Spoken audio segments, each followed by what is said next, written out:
বেলাল রাদিয়াল্লাহু তাআলা আনহু দৌড় দিয়ে চলে গেলেন, গিয়ে আলকামার বাড়িতে গেলেন।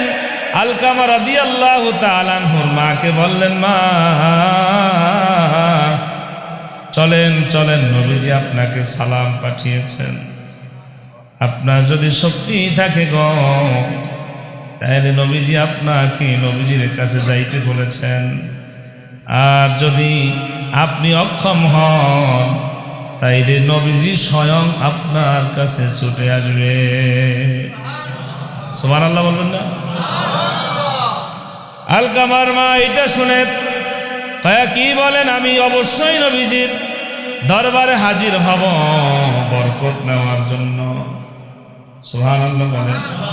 একটা লাঠি লইয়া ঠক ঠক করতে করতে বৃদ্ধা মা নবীজি দরবারে চলে যাচ্ছে, হাঁটতেছে হাঁটতেছে। নবীজি দরবারে গিয়া নবীজিকে সালাম দিলেন। ও নবীজি, আপনি তো আমাকে আসতে বলেছেন, কেন আসতে বললেন তো আমি জানি না। নবীজি বললেন, আমি আসতে বলেছি আমি জানার জন্য আপনার ছেলে আলকামা। আলকামা কেমন মানুষ ছিল? অনেক ভালো মানুষ ছিল। আসতে কর, কত ভালো মানুষ, অনেক ভালো মানুষ ছিল।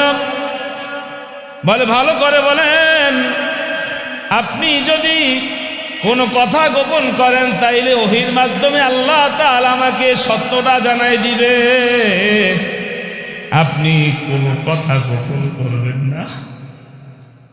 বললেন, ও নবীজি, আমার আলকামার ইবাদতে কোনো কমতি ছিল না, নামাজে কোনো কমতি ছিল না, দান সদকায় কোনো কমতি ছিল না, রোজায় কোনো কমতি ছিল না, কোনো ইবাদত বন্দেগীতে কমতি ছিল না।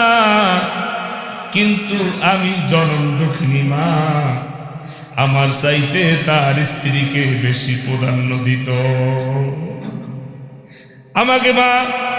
আমাকে বেশি ভালোবাসতো না। এই কথা শুনে নবীজি সাহাবায়ে কেরামদেরকে বললেন, শোনো, কাঠ কাটো, লাকড়ি জোগাড় করো, আগুন ধরাও। নবীজির কাছে আলকামা রাদিয়াল্লাহু তাআলা আনহু মা জননী বললেন, নবীজি আপনি আগুন দিয়ে কি করবেন, লাকড়ি দিয়ে কি করবেন? বললে, মা আগুন লাকড়ি দিয়ে আপনার সন্তান আলকামাকে জ্বালাইয়া পোড়াইয়া ছাই করে দিল। কারণ অবাধ্য সন্তান যদি দুনিয়া থেকে বিদায় হয়, তাইলে সে তো জান্নাতে যাবে না, আল্লাহর বড় শাস্তি। দুনিয়ায় যদি একটু তাকে আযাব দিয়া দুনিয়া থেকে যদি বিদায় হয়, তাইলে হয়তো একটু আযাব কমতে পারে।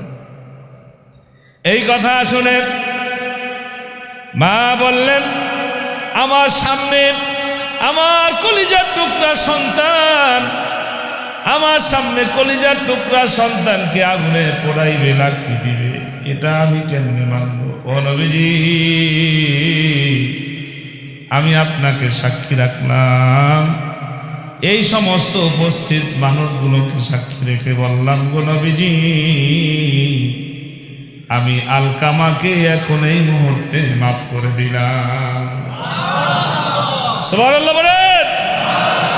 দেখেন, সন্তান মাকে ভালোবাসে না, সন্তান মাকে দেখতে পারে না। যখন শুনছে সন্তানকে শাস্তি দিবে,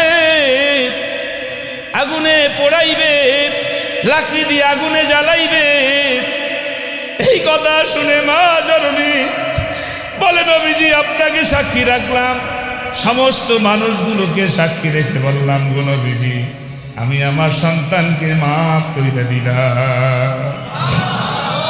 জোরে বলেন না সুবহানাল্লাহ, আরো জোরে বলেন না সুবহানাল্লাহ। বেলালকে বলেন, বেলাল, নবীজি বলেন, বেলাল শোনো, যাও যাও, আলকামার বাড়ি যাও, দেখো এখন আলকামার অবস্থাটা কি। সুবহানাল্লাহ বলেন। আলকামা একটা দৌড় দিলেন, আর চিন্তা করলেন মায়ের দোয়া আগে কবুল হয়, না আমি আগে আলকামার বাড়িতে যাইয়ে বসতে পারি? সুবহানাল্লাহ। আলকামা রাদিয়াল্লাহু তাআলা আনহু দৌড় দিয়ে আলকামার রাদিয়াল্লাহু তাআলা আনহুর বাড়িতে হযরত বেলাল রাদিয়াল্লাহু তাআলা আনহু দৌড় দিলেন। দৌড় দিয়ে বাসার ভিতর ঢুকতে পারলেন না। ঢোকার আগে পাশে বসে আওয়াজ পাচ্ছে আলকামা, তার জবান থেকে নূর নবী জানের মধু মাখা কালিমা পড়তেছে, লা ইলাহা ইল্লাল্লাহু মুহাম্মাদুর রাসূলুল্লাহ সাল্লাল্লাহু আলাইহি ওয়াসাল্লাম। আল্লাহু আকবার বলেন। দুইটা জাতির আল্লাহ রাব্বুল আলামিন হিসাব নিকাশ নেবেন। কয়টা? একটা হলো ইনসান আর একটা হলো জিন। জিন জাতি এবং মানব জাতি, এই দুইটা জাতির হিসাব নিকাশ আল্লাহ সুবহানাহু ওয়া তাআলা বান্দার কাছ থেকে, এই জিন ইনসানের কাছ থেকে হিসাব নিকাশ আল্লাহ তাআলা নিয়ে নেবেন। তাই আমরা এই পৃথিবীতে চিরস্থায়ী নয়, একদিন দুনিয়ার থেকে চিরবিদায় নিয়ে চলে যাব। কথা কন, কথা বলেন ঠিক কিনা? আমরা কেউ আসি যে চিরস্থায়ী থাকব? কেউ আসি? আমরা কেউ নাই। আমরা সবাই দুনিয়ার থেকে চিরবিদায় নিব। তবে আমরা কি আমল করে নিব, কি আমল নিব, কি নিয়ে ওই কবর দেশে যাব। আমি আজকে আলোচনা করার নিয়ত করেছি পিতা মাতার প্রতি সন্তানের সৎ ব্যবহার। কয়েকদিন পর পর এগুলি একটু স্মরণ করাই দেওয়া দরকার। কথা কন ঠিক কিনা? এই গোটা পৃথিবীতে আল্লাহ সুবহানাহু ওয়া তাআলা যত যা কিছু সৃষ্টি করেছে, আল্লাহ রাব্বুল আলামিন বলেছেন আমার ইবাদত, আমার ইবাদতের পরে তোমরা পিতা মাতার সাথে সৎ ব্যবহার করবে, সৎ আচরণ করবে, সৌজন্যমূলক আচরণ করবে। সুবহানাল্লাহ বলেন। আল্লাহ সুবহানাহু ওয়া তাআলা বলেন, ওয়াকাযা রাব্বুকা আল্লা তা'বুদু ইল্লা ইয়্যাহু ওয়া বিল ওয়ালিদাইনি ইহসানা। আল্লাহ সুবহানাহু ওয়া তাআলা বলেন, ও গোলাম, তুমি আমি আল্লাহ তাআলা আমার ইবাদত করবে, আমার ইবাদতের পরে তোমার পিতা মাতার সাথে সৎ আচরণ করবে, সুন্দর আচরণ করবে, সৌহার্দ্যপূর্ণ আচরণ করবে। তার কারণ তুমি দুনিয়ায় এসেছ তোমার পিতা মাতার ওসিলায়, তারা যদি না থাকতো তাইলে তুমি তো এই সুন্দর পৃথিবী দেখতে পারতে না। নবীজির কাছে সাহাবায়ে কেরাম প্রশ্ন করলেন, মান আহাক্কু বিহুসনি সাহাবাতি ইয়া রাসূলুল্লাহ, ইয়া হাবিবাল্লাহ, হে আল্লাহ রাসূল, আমার কাছ থেকে সব চাইতে সুন্দর, আমার কাছ থেকে সব চাইতে সৌহার্দ্যপূর্ণ আচরণ পাওয়ার অধিকার কে? নবীজি আমার বলে, ক্বালা উম্মুকা ক্বালা সুম্মা মান। সুবহানাল্লাহ বলেন।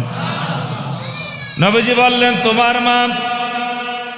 আবার নাসরবান্দা প্রশ্ন করলেন, নবীজি ক্বালা সুম্মা মান, তারপরে কে? নবীজি বললেন ক্বালা উম্মুকা।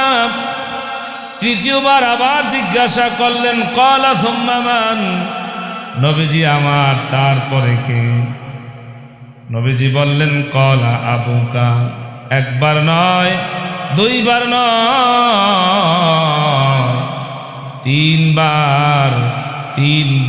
তিনবার নবীজি বলেছেন তোমার মা, তোমার মা, তোমার মা। আর চতুর্থবার বলেছেন তোমার পিতা। জোরে বলেন না সুবহানাল্লাহ। এই পৃথিবীতে দেখবেন কত আত্মীয় স্বজন আছেন, বন্ধু বান্ধব আছেন, পাড়া প্রতিবেশী আছে,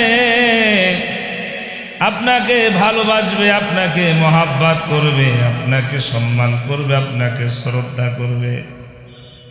দেখবেন কেন করে, হয়তো আপনি সামাজিক ব্যক্তি, এই জন্য আপনাকে সম্মান করে। হয়তো আপনি প্রভাবশালী ব্যক্তি, এই জন্য আপনাকে সম্মান করেন।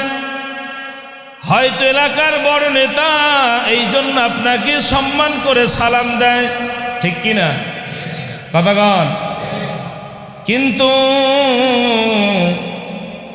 ওই যে মা আর বাবা সন্তানকে যেই ভালোবাসে, মা বাবার ওই সন্তানের কাছ দিয়ে কিছুই আশা করে না। কেন ভালোবাসে? কারণ 10 মাস 10 দিন পর্যন্ত ওই মা সন্তানকে পেটে ধারণ করেছেন, ঠিক কিনা কথা বলেন, ঠিক কিনা ভাইরা আমার, বন্ধুরে আমার। عن أبي هريرة رضي الله تعالى عنه قال قال رسول الله صلى الله عليه وسلم رغم أنفه ثم رغم أنفه قيل من يا رسول الله صلى الله عليه وسلم قال من أدرك سبحان الله পড়েন والديه عنده الكبر أحدهما أو كليهما ثم لم يدخل الجنة سبحان الله رئيس المفسر محدثين হযরত আবু হুরায়রা রাদিয়াল্লাহু তাআলা আনহু, তিনি কত বড় একজন সাহাবী, নবীজির জলিল কদর সাহাবী। তিনি হাদিসখানা বর্ণনা করেছেন। তিনি বলেছেন, হযরতে আবু হুরায়রা রাদিয়াল্লাহু তাআলা আনহু, একটু সংক্ষেপে তার কথাটা বলে যায়। প্রাথমিক যুগে যখন ইসলাম কবুল করলেন, নবীজির কাছে আগমন করেছেন। আগমন করার পরে নবীজির জবান মোবারক থেকে যতই কথা বলতেন, নবীজির এই কথাগুলি হযরতে আবু হুরায়রা রাদিয়াল্লাহু তাআলা আনহু স্মরণ রাখতে পারতেন না, মনে রাখতে পারতেন না। হঠাৎ করে নবীজির কাছে আগমন করলেন, বললেন, ইন্নী কদ হাফিজতু হাদিসাকা সুম্মা নাসিতু সুম্মা নাসিতু সুম্মা নাসিতু। ইয়া রাসূলুল্লাহ, আপনার জবান মোবারক থেকে কতই কথা বলেন, কত হাদিস আমি শুনি, কিন্তু আমি মনে রাখতে পারি না, স্মরণ রাখতে পারি না, স্মরণ রাখতে পারি না। ও নবী গো, আমি কি করব, কি করতে পারি স্মরণ রাখার জন্য কৌশল? সুবহানাল্লাহ। নবীজি আমার কাছে ডাক দিলেন, বললেন, আবু হুরায়রা, তোমার চাদরটা দাও। চাদরটা নিলেন, চাদরটা নিয়ে চাদরের ভিতরে একটা ফু দিয়ে দিলেন, মাথাটায় হাত দিয়ে দিলেন। ওখান থেকে দরবার থেকে চলে গেলেন। পরবর্তীতে নবীজির কাছে আসলেন। আবু হুরায়রা রাদিয়াল্লাহু তাআলা আনহু বললেন, নবীজি, ওই যে আপনি একটা আমাকে চাদরের ভিতরে ফুঁক দিয়ে দিলেন, ওর পর থেকে আপনি যতই কথা বলেন, একটা হাদিসও আমার জীবন থেকে আমি ভুলে যাই নাই। জোরে বলেন না সুবহানাল্লাহ। সবচেয়ে বেশি হাদিস তিনি বর্ণনা করেছেন, তার জীবদ্দশায় তিনি 5374টা হাদিস বর্ণনা করেছেন। জোরে বলেন না সুবহানাল্লাহ। সেই জলিল কদর সাহাবী হযরতে আবু হুরায়রা রাদিয়াল্লাহু তাআলা আনহু বলেন, রাগিমা আনফুহু রাগিমা আনফুহু সুম্মা রাগিমা আনফুহু। নবীজি বলেন, তার নাক ধুলায় দূষিত হয়ে যাক, তার নাক ধুলায় দূষিত হয়ে যাক, তার নাক ধুলায় দূষিত হয়ে যাক, মানে তিনি ধ্বংস হয়ে যাক, হালাক হয়ে যাক, শেষ হয়ে যাক। সাহাবায়ে কেরাম প্রশ্ন করলেন, কিলা মান ইয়া রাসূলুল্লাহ, ও নবীজি, আপনি কার কথা বললেন যে ওই ব্যক্তি ধ্বংস হয়ে যাক, ওই ব্যক্তি হালাক হয়ে যাক, ওই ব্যক্তির নাক দুলায় দূষরিত হয়ে যাক? ক্বালা মান আদরাক ওয়ালিদাইহি ইনদাহুল কিবারা আহাদুহুমা আও কিলাইহিমা সুম্মা লাম ইয়াদখুলিল জান্নাহ। নবীজি আমার বলেন, ও সাহাবায়ে কেরাম শোনো, যে ব্যক্তি পিতা মাতা উভয়কে বার্ধক্য অবস্থায় পাইল, কেমনে পাইল বলেন? বৃদ্ধ অবস্থায় পাইল, অসহায় অবস্থায় পাইল, কিন্তু অথবা দুজনকে পাইল অথবা একজনকে পাইল, কিন্তু আব্বা আম্মার খেদমত কইরা ওই ব্যক্তি জান্নাত কামাই করতে পারল না, জান্নাত পাইল না, ওই ব্যক্তির নাক দুলায় দূষরিত হয়ে যায়। তাইলে বলেন, যেই ব্যক্তির জন্য আপনার নবী আমার নবীজি বদদোয়া দিয়েছেন, যেই নবীজি আপনার জন্য বদদোয়া দিয়েছেন, মানে আপনার জন্য মানে যে ব্যক্তি পিতা মাতার অবাধ্য সন্তান তাকে বদদোয়া দিয়েছেন, যদি কোনো ব্যক্তিকে যদি নবীজি বদদোয়া দেয়, আমি আপনাদের কাছে প্রশ্ন করলাম, তাইলে ওই ব্যক্তির অবস্থা ভালো না খারাপ? কথা কন, ভালো না খারাপ? ওই ব্যক্তির নসিব ভালো না, ওই ব্যক্তি এমনিতেই ধ্বংস হয়ে যাবে। রিদার রাব্বি ফি রিদাল ওয়ালিদাইন ওয়া সাখাতুর রাব্বি ফি সাখাতিল ওয়ালিদাইন। ও নবীজি আমার বলেন, পিতা মাতার সন্তুষ্টির ভিতরে আল্লাহ তাআলা সন্তুষ্টি, আর পিতা মাতার অসন্তুষ্টির ভিতরে হলো আল্লাহ তাআলার অসন্তুষ্টি। عن عبد الله بن عمر رضي الله تعالى عنه قال قال رسول الله صلى الله عليه وسلم ثلاثة لا يدخلون الجنة। হযরত আব্দুল্লাহ ইবনে ওমর রাদিয়াল্লাহু তাআলা আনহু থেকে বর্ণনা করেন, তিনি বলেছেন নবীজি সাল্লাল্লাহু আলাইহি ওয়াসাল্লাম বলেন, তিন ব্যক্তিকে আল্লাহ তাআলা জান্নাত দিবে না। কয় ব্যক্তি? ওই ব্যক্তি যদি মক্কা মদিনার যদি ইমাম হয়, ওই ব্যক্তি যত বড় নেতা হোক না কেন, বড় আমলদার হোক না কেন, তিন ব্যক্তির ভিতরে হলো আল-আকুলি ওয়ালিদাইহি, এই এক নাম্বার হলো পিতা মাতার অবাধ্য সন্তান জান্নাতে প্রবেশ করবে না।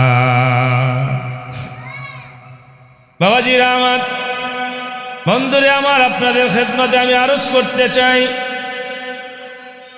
নবীজির জলিল কদর সাহাবী হযরত আলকামা রাদিয়াল্লাহু তাআলা আনহু, তিনি একজন অনেক বড় একজন সাহাবী, তার আমলে কম নাই, দান সৎকায় কম নাই, তার কোনো জিনিসে কমতি নাই, কিন্তু তিনি অসুস্থ হয়ে পড়লেন। এমন অসুস্থ হয়ে পড়লেন তিনি বাঁচবেন না কেমন জানি। ওনার স্ত্রী নবীজির কাছে যে কোনো মাধ্যমে খবর পাঠিয়েছেন, খবর পাঠিয়ে বললেন, নবীজি আপনার সাহাবী আলকামা মুমূর্ষ অবস্থায়, হয়তো দুনিয়ায় থাকবেন না, কালিমাও নসিব হয় না, আর দুনিয়া থেকে বিদায়ও হয় না, কারণ সে তো জলিল কদর সাহাবী। মৃত্যুর সময় যদি কালিমা নসিবে না হয় তাইলে কি জান্নাতে যাইতে পারবেনি? ঈমান হারা হইয়া যদি যায় তাইলে জান্নাতে যাইতে পারবেনি? কোনোভাবে সম্ভব নয়। হযরত আলকামা রাদিয়াল্লাহু তাআলা আনহুর স্ত্রী নবীজির কাছে খবর পাঠাইলেন, বললেন, নবীজি আপনার সাহাবী আলকামা অসুস্থ মুমূর্ষ অবস্থায়, আপনাকে খবর পাঠিয়েছেন। হযরতে আলী, হযরতে বেলাল, সালমান ফারসি, হযরতে আম্মার এই 4 জন ব্যক্তিকে আলকামার বাড়িতে পাঠিয়ে দিয়েছে। সুবহানাল্লাহ। যাও তোমরা 4 জন যাও, যাইয়া খবর নাও কেমন আছে আলকামা, একটু খবর নিয়ে জানাও। এই 4 জন নবীজির কথা অনুযায়ী আলকামা রাদিয়াল্লাহু তাআলা আনহুর বাড়িতে ঢুকলেন, বাড়িতে চলে গেলেন। যাওয়ার পরে দেখলেন আলকামা অনেক অসুস্থ। তারা 4 জন মিলিয়া কেমন জানি কালিমার তালকিন দিচ্ছে, তালকিন দিচ্ছে, তালকিন দিচ্ছে। কোনোভাবে কালিমা জবান থেকে বের হয় না, কালিমা জবান থেকে উচ্চারিত হয় না। ওই 4 জন ব্যক্তি থেকে হযরতে বেলাল রাদিয়াল্লাহু তাআলা আনহু নবীজির কাছে ছুটে আসলেন, বললেন ইয়া রাসূলুল্লাহ, ইয়া হাবিবাল্লাহ, ওগো নবীজি শোনেন, আমরা 4 জন বসে কালিমার তালকিন দিয়েছি, কোনো কাজ হয় না। নবীজি হযরতে বেলাল রাদিয়াল্লাহু তাআলা আনহুর কাছে প্রশ্ন করে বলে, বেলাল দেখো যাও, তুমি জানো নি আলকামার বাবা মা কেউ বেঁচে আছেনি? বললেন নবীজি তার বাবা অনেক আগেই দুনিয়ার থেকে বিদায় নিয়েছেন। জনম দুঃখিনী মা দুনিয়ায় বেঁচে আছে। তাইলে যদি মা বেঁচে থাকে তাইলে একটু আমার কাছে আসতে বলো। যদি তিনি অসুস্থ হয়, আসতে যদি তিনি অক্ষম হয়, তাইলে আমি নবীজি আমি তার বাড়িতে যাব। জোরে বলেন না সুবহানাল্লাহ। বেলাল রাদিয়াল্লাহু তাআলা আনহু দৌড় দিয়ে চলে গেলেন, দৌড় দিয়ে গেলেন, গিয়ে আলকামার বাড়িতে গেলেন। আলকামা রাদিয়াল্লাহু তাআলা আনহুর মাকে বললেন, মা চলেন চলেন, নবীজি আপনাকে সালাম পাঠিয়েছেন। আপনার যদি শক্তি থাকে গো, তাহলে নবীজি আপনাকে নবীজির কাছে যাইতে বলেছেন। আর যদি আপনি অক্ষম হন, তাইলে নবীজি স্বয়ং আপনার কাছে ছুটে আসবে। সুবহানাল্লাহ বলবেন না? আলকামার মা এটা শুনে কয়া, কি বলেন? আমি অবশ্যই নবীজির দরবারে হাজির হব বরকত নেওয়ার জন্য। সুবহানাল্লাহ বলেন। একটা লাঠি লইয়া ঠক ঠক করতে করতে বৃদ্ধা মা নবীজি দরবারে চলে যাচ্ছে, হাঁটতেছে হাঁটতেছে। নবীজি দরবারে গিয়া নবীজিকে সালাম দিলেন। ও নবীজি, আপনি তো আমাকে আসতে বলেছেন, কেন আসতে বললেন তো আমি জানি না। নবীজি বললেন, আমি আসতে বলেছি আমি জানার জন্য আপনার ছেলে আলকামা। আলকামা কেমন মানুষ ছিল? অনেক ভালো মানুষ ছিল। আসতে কর, কত ভালো মানুষ? অনেক ভালো মানুষ ছিল। বলে ভালো করে বলেন, আপনি যদি কোনো কথা গোপন করেন তাইলে ওহির মাধ্যমে আল্লাহ তাআলা আমাকে সত্যটা জানাই দিবে। আপনি কোনো কথা গোপন করবেন না। বললেন, ও নবীজি, আমার আলকামার ইবাদতে কোনো কমতি ছিল না, নামাজে কোনো কমতি ছিল না, দান সদকায় কোনো কমতি ছিল না, রোজায় কোনো কমতি ছিল না, কোনো ইবাদত বন্দেগীতে কমতি ছিল না। কিন্তু আমি জনম দুঃখিনী মা, আমার চাইতে তার স্ত্রীকে বেশি প্রাধান্য দিত। আমাকে বেশি ভালোবাসতো না। এই কথা শুনে নবীজি সাহাবায়ে কেরামদেরকে বললেন, শোনো, কাঠ কাটো, লাকড়ি জোগাড় করো, আগুন ধরাও। নবীজির কাছে আলকামা রাদিয়াল্লাহু তাআলা আনহু মা জননী বললেন, নবীজি আপনি আগুন দিয়ে কি করবেন? লাকড়ি দিয়ে কি করবেন? বললে, মা আগুন লাকড়ি দিয়ে আপনার সন্তান আলকামাকে জ্বালাইয়া পোড়াইয়া ছাই করে দিল। কারণ অবাধ্য সন্তান যদি দুনিয়া থেকে বিদায় হয় তাইলে সে তো জান্নাতে যাবে না, আল্লাহর বড় শাস্তি।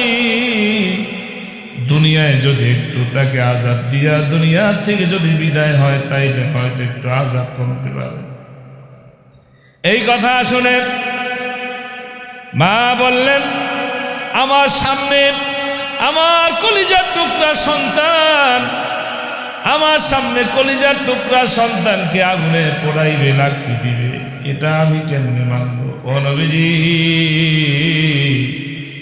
আমি আপনাকে সাক্ষী রাখলাম, এই সমস্ত উপস্থিত মানুষগুলোকে সাক্ষী রেখে বললাম, গো নবীজি,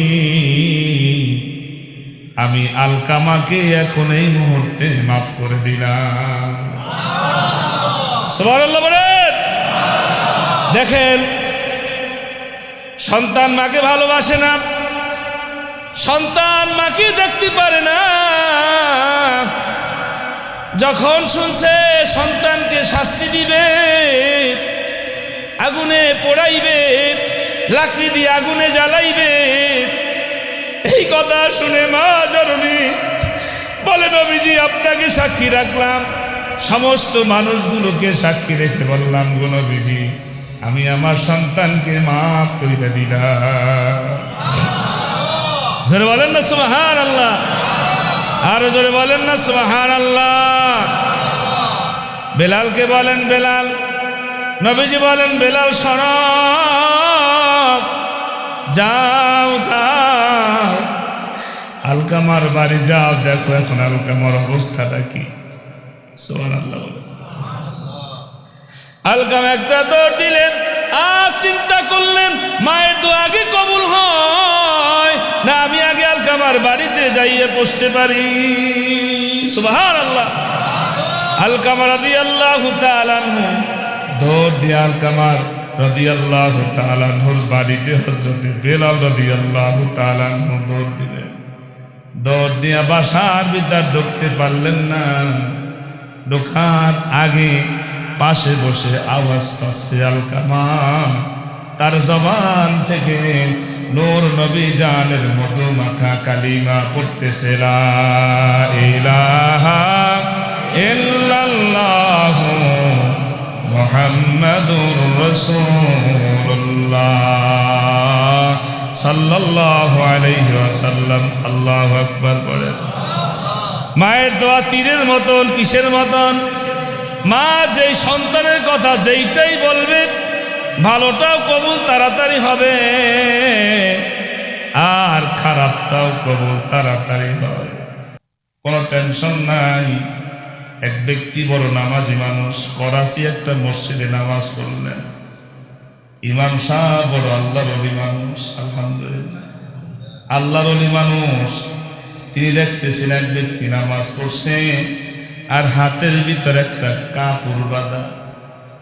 ওই ব্যক্তির নামাজের রুকু বড় সুন্দর, সেজদা বড় সুন্দর সুন্দর করে তিনি নামাজ আদায় করছে। নামাজের শেষে ওই ব্যক্তিকে ডাকলেন, বললেন, তুমি এত সুন্দর করে নামাজ পড়ছ, কত সুন্দর করে তুমি নামাজে রুকু দিছ, তুমি কত সুন্দর করে নামাজের সিজদা দিছ, কিন্তু তোমার হাতে ওটা কি? হাতে কাপড় কি? কয়, হুজুর, আমি অসুস্থ, অনেকদিন আগে অসুস্থ হয়েছি, আমি এই হাতে একটা ফোড়া হয়েছে। বলে, তুমি ডাক্তার দেখাও নাই? কয়, কোন ডাক্তার আমি বাদ রাখি নাই, সব ডাক্তার দেখাইছি। কয়, বিদার যাও, বড় বড় ডাক্তার আছে, বড় বড় ডাক্তার দেখাও। বলে, হুজুর, আপনি তো আমাকে ডাক্তারের কথা বললেন, আগুন লাগছে জমিনে, আর যদি আগুন লাগছে আসমানে, পানি যদি ডালি জমিনে, তাতে তো কোনো লাভ হবে না। আগুন লাগছে আমবাগে, পানি দেয়, কোন বাড়ি লাভ হইবে নি? কতক্ষণ লাভ হইবে? কোনো লাভ নাই।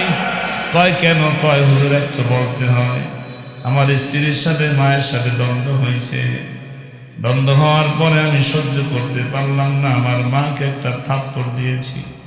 কি দিয়েছি? কতক্ষণ? থাপ্পড় দিয়েছি। থাপ্পড় দেওয়ার পরে আমার মা কত কষ্ট পেয়েছে, আমার উপর বদদোয়া দিয়েছে আমার হাত পা নষ্ট হয়ে যায়, এমনি বদদোয়া দিয়েছে। বদদোয়া দেওয়ার পরে শুধু এইটা নয়, বড় একটা বদদোয়া দিয়েছে, যেন আমার এই সন্তান যেন আমার সালাতের জানাজায় হাজির হইতে না পারে। কয় হুজুর, আমি খবর পেয়েছি আমার মা ইন্তেকাল করেছেন, কিন্তু আমি রওনা করেছি, যাই আমার মায়ের জানাজা পাই নাই। এলাকায় যখন ঢুকলাম, এলাকার মানুষগুলি কেমন জানি আমার মা আমার জন্য অপেক্ষা করতে করতে অধৈর্য হয়ে গেছে। পরবর্তীতে জানাজার পরে আমার মাকে দাফন দিয়ে ফেলছে, আমি জানাজা পাই নাই। কয়েকদিনের মধ্যে আমার হাতে একটা ফোড়া হয়। গ্রামের একটা ভাষা আছে, এই তোর কত টাকা হয়েছে, একটা ফোড়ার দাম তো হয়েছে, কথা কয় দি কয় না। আমার হাতে একটা ফোড়া হয়েছে, ডাক্তার কবিরাজ কোনো বাধ্যই নেই, কোনো ফোড়া ভালো হয় না। আস্তে আস্তে করে হাত পচতে পচতে শেষ হয়ে গেছে। কয়, ও হুজুর আল্লাহর ওলি, আমি যতই ডাক্তার দেখাই আমার মনে হয় আর কোনো ডাক্তারের কাজ হবে না, এখানে বড় বদদোয়া লেগেছে আমার মায়ের। এ বাবাজিরা, আমার বন্ধুরে আমার, এই পৃথিবীতে মা ছাড়া তোমার আপন কেউ নাই। যতদিন তোমার মা আছে ততদিন তোমার মাকে তুমি সেবা করবা মন ভরে। মা যখন দুনিয়ার থেকে বিদায় নিবে, কান্দেও আর মাকে পাইবা না। পাবানি কথা কন, যে আজকে মাকে হারাইছ, মাকে এখন থেকে তোমার মৃত্যুর আগ পর্যন্ত মা মা বলে ডাক দিবা। তোমার মা কোনোদিন ডাকে সাড়া দিবে না, দিবেনি? কথা কন, দিবেনি? ডাকে সাড়া দিবে না। আহারে, ওই মায়ের জন্য এই জীবনের সর্বোচ্চ খেদমত করার চেষ্টা করবা। বাড়িতে যাইবা, মায়ের জন্য একটা কাপড় যখন কিনবা, মাসালা এসেছে, কাপড়টা কিনবা, তোমার স্ত্রীর কাছে জিজ্ঞেস করবা না, জিজ্ঞেস করা দরকার নাই, তোমার মাকে দিবা। তোমার মন মতো কিনবা, তোমার স্ত্রীর কাছে জিজ্ঞানোর প্রয়োজন নাই। আরে যারা এই জনম দুঃখিনী বড় সম্পদ। আমি এখনো যদি মায়ের কাছে ফোন দেই, জুমার দিনে মা, শুক্রবার জুমার নামাজ একটু দোয়া করবেন, কয় বাবা তোমার জন্য তাহাজ্জুদের নামাজে দোয়া করেছি। সুবহানাল্লাহ বলেন। মা সব সময় তোমার কথা টেনশন করে, তুমি খেয়ে আছো আর না খেয়ে আছো, তুমি কেমন আছো, কিভাবে আছো। ও যুবক ভাইরা, বন্ধুরে আমার, এই জনম দুঃখিনী মা এখনো যাদের এই দুনিয়ায় বেঁচে আছে, যদি মাকে কষ্ট দিয়ে থাকো, হাত দিয়ে আঘাত করে থাকো, কথা দিয়া যদি কষ্ট দিয়ে থাকো, এ যুবক ভাই, ও আমার ভাই, আমার বাবা, আজকে মায়ের বাসায় যাইয়া পাটা ধইয়া ক্ষমা নিয়া একসাথে মায়ের সাথে বাবার সাথে দুই মুঠো খাবার খাবা, আল্লাহ তাআলা খুশি হয়ে যাবে। ঠিক কিনা? পারবা তো? কার কার মা আছে? কার কার মা আছে? নারা তাকবীর। আল্লাহ আল্লাহ আমাদের যাদের মা আছে, যাদের আব্বা আছে, আল্লাহ তাদেরকে হায়াতে বারাকা নসিব করিল। আর যাদের মা নাই, আব্বা না, আব্বা আম্মার জীবনের গুনাহগুলি তুমি মাফ করে দিও। আজ কার কার মা নাই দেখি? আব্বা আম্মা নাই কার কার? আজকে মসজিদ থেকে বাড়িতে যাইয়া তোমার মাকে যেই জায়গায় দাফন করেছে,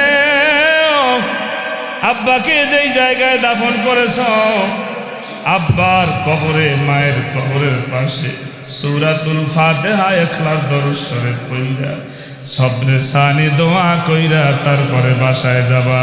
রাজি আসনি? হ্যাঁ বলবেন হুজুর আমি দূরে থাকি, আমার কবর, আমার মায়ের কবর, বাবার কবর বাড়ি, টেনশন নাই, বাড়ি যাইতে পারবা না। তুমি আজকে জুমার নামাজের পরে মায়ের জন্য মন খুলে দোয়া করবা, বাবার জন্য দোয়া করবা, আর পড়বা আল্লাহ তাআলা নবীজিকে দোয়া শিখিয়ে দিয়েছেন, রব্বির হামহুমা কামা রব্বায়ানি সগীরা, রব্বির হামহুমা কামা রব্বায়ানি সগীরা। সন্তান যখন মায়ের জন্য বাবার জন্য এরকম হাত পাতে আর যখন বলে রব্বির হামহুমা কামা রব্বায়ানি সগীরা, ও বন্ধু রে, এই জমিন থেকে আসমান পর্যন্ত সন্তান আর আল্লাহ তাআলা, ওই মায়ের সন্তান আর আল্লাহ তাআলা, এই মাঝখানে কোনো পর্দা থাকে না।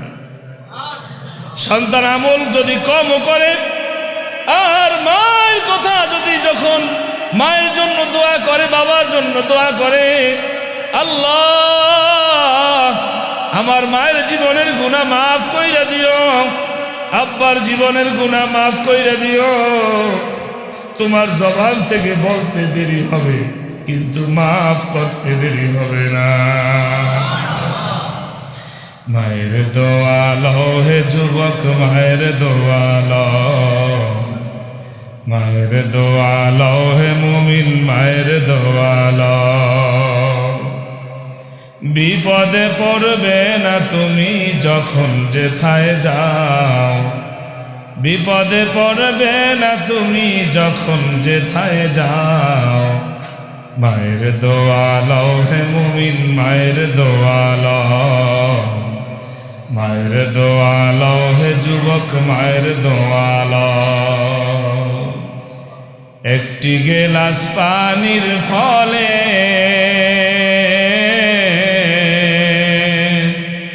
বাইজিদের কোলে টেনে,